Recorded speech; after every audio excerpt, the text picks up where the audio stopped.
विद्यार्थी मित्रांनो, सह्याद्री ट्युटोरियल्स मध्ये तुमचं स्वागत आहे. महत्वाचा प्रश्न आहे, की फिजिक्सचा अभ्यास कसा करू समजतच नाहीये. मी डेफिनिशन्स पाठ करतोय. ओके. न्यूमेरिकल्स पण पुस्तकातले सॉल्व्ह करतोय, पण मला एमसीक्यू ना सॉल्व्ह होतच नाही. पीवायक्यूज बघितलं की भीती वाटते. नाही येत मला हा प्रश्न असं वाटायला लागतं. बरोबर आहे. बोर्डचा पेपर जर बघितला ना तुम्ही, मी तुम्हाला सांगू का, की इतके कमी मार्क असतात ना फिजिक्समध्ये मुलांना, की विचारूच नका. 30 मार्क तर कॉलेजने दिलेत. 10 मार्काच्या एमसीक्यू असतात. नुसत्या गोळ्या मारून एमसीक्यू सॉल्व्ह केलेले असतात. मग त्या 4-5 गोळ्या लागतात. 30 आणि 4 34 झाले आणि कुठलं इकडे 1, 2, 3 मार्क झाले, की 38, 39, 40 मार्क पडतात. मुलं पास आणि ही अशी मुलं खूप आहेत.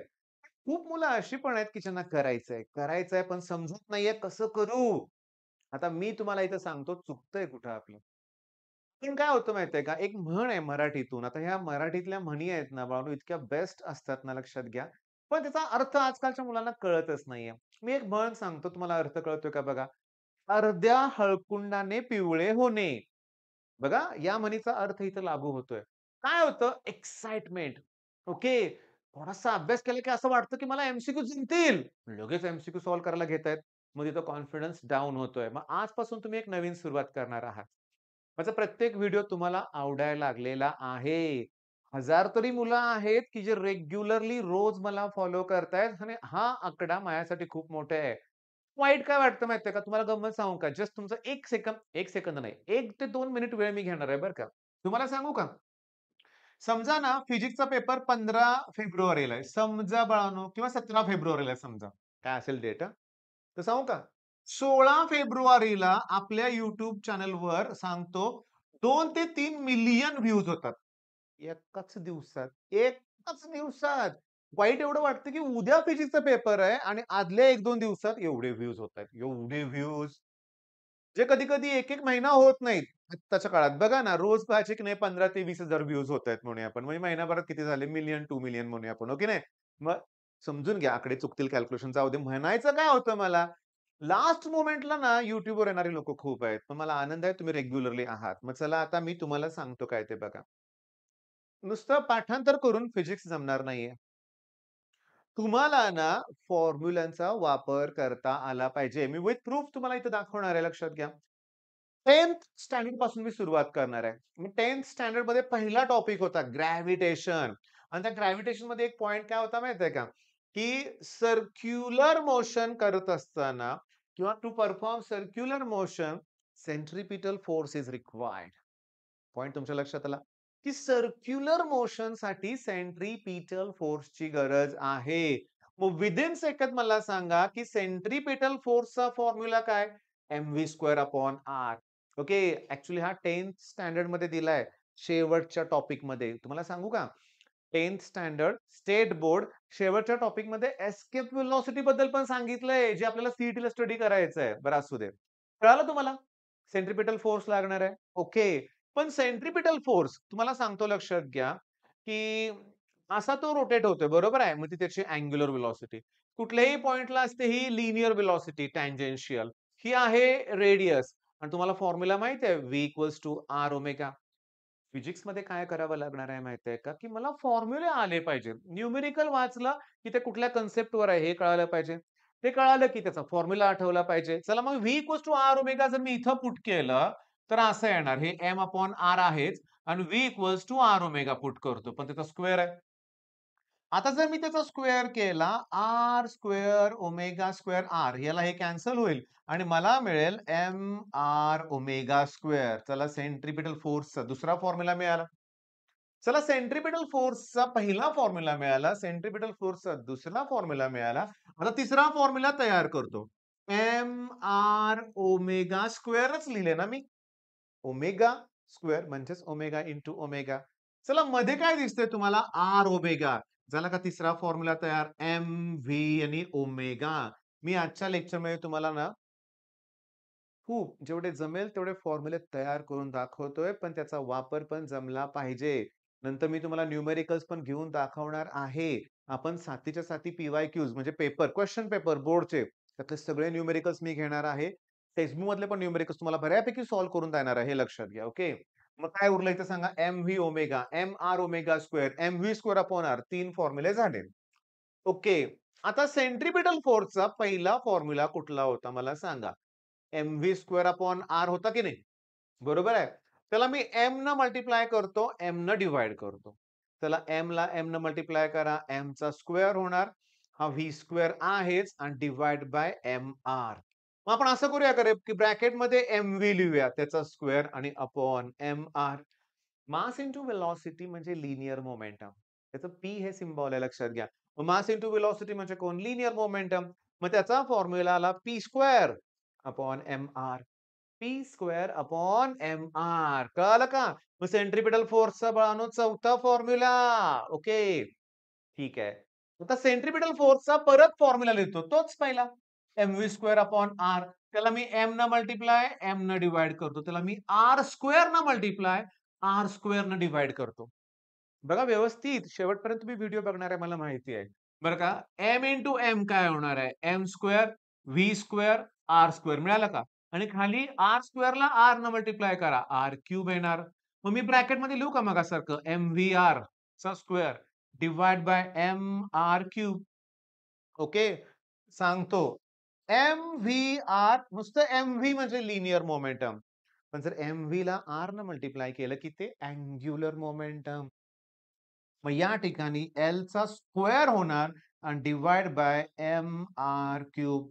आलं का? पाचवा फॉर्म्युला 1, 2, 3, 4, 5 सांगतो 2024 चा पेपर त्याच्यात हा फॉर्म्युला आलाय. आता शिफ्ट खूप असतात. तुम्ही पीवायक्यू शोधा ना. तुम्ही पीवायक्यू शोधा. तुम्हाला मोशन इन प्लेन या टॉपिक मध्ये 11th स्टँडर्ड मध्ये तुम्हाला ही पीवायक्यू दिसेल. एकदा नाही, हा पण प्रश्न आलाय. हा पण एक्झाम मध्ये आलेला आहे. पण हा जो फॉर्म्युले 2 आहे, आपण काय करतो जनरली हा एक फॉर्म्युला आणि हे 2 वापरतो कॅल्क्युलेशनमध्ये. पण बाकीचे पण आले पाहिजेत. ओके. बरं आता इथं एम-व्ही-आर म्हणजे कोण? Angular momentum. बघा एम-व्ही-आर म्हणजे कोण? अँग्युलर. पण थांबा. आपण सेंट्रिपिटल फोर्सवर फोकस ठेवूया. आता नीट लक्ष द्या. ही अशी एक कन्सेप्ट आहे बरं का. सायक्लोट्रॉन. ओके. स्पेलिंग बघा. सायक्लोट्रॉन आहे बरोबर. ओके. आता सायक्लोट्रॉन कन्सेप्ट काय थोडक्यात सांगतो. त्याच्यात काय होतं, की पॉझिटिव्हली चार्ज्ड पार्टिकलला स्ट्रॉंग मॅग्नेटिक फील्डमध्ये ठेवण्यात येतं. त्यात डी शेपचे 2 ऑब्जेक्ट असतात असे म्हणूया सर्क्युलर बॉक्स असतात म्हणूया आपण. मग तो पार्टिकल त्यात सर्क्युलर मोशन परफॉर्म करतो. ओके. पण प्रत्येक वेळी त्याची व्हेलॉसिटी वाढत, वाढत, वाढत जाते आणि ते बंबार्डमेंटसाठी यूज होतो. पण मी तुम्हाला काय सांगितलं, की लक्ष द्या व्यवस्थित समजून घ्या बरं का, व्यवस्थित लक्ष द्या. की सायक्लोट्रॉनमध्ये positively charged particle circular motion करतो. मग म्हणून मी काय लिहिलं तुम्हाला लक्षात आलं का? एम-व्ही-आर. पण हा जो सेंट्रिपिटल फोर्स आहे ते प्रोव्हाईड कोण करतंय? मॅग्नेटिक फील्ड बोललो की नाही? चार्ज आहे विथ व्हेलॉसिटी आहे. मग त्याच्यावर फोर्स ॲक्ट होणार आहे. ओके. आणि त्याचा फॉर्म्युला आहे बी-क्यू-व्ही साइन थिटा. थिटा 90 आहे त्या केसमध्ये. तेव्हा साइन 91 मी लिहिलं नाहीये.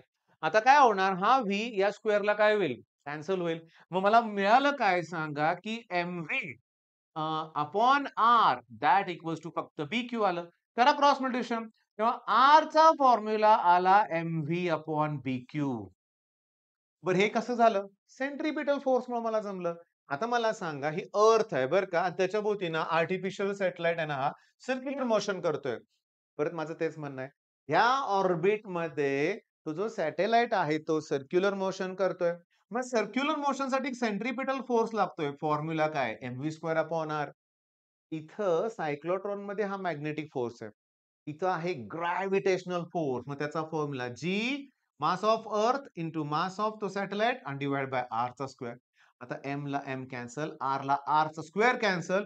मग व्ही चा स्क्वेअर उरलं. पण त्याला व्हीसी म्हणून रे बाबा क्रिटिकल वेलॉसिटी. मग व्हीसी चा square that equals to GM upon R उरलं. काढा स्क्वेअर रूट. म्हणजे बघा ना तुम्हाला नुसतं सेंट्रिपिटल फोर्स ही कन्सेप्ट कळाली.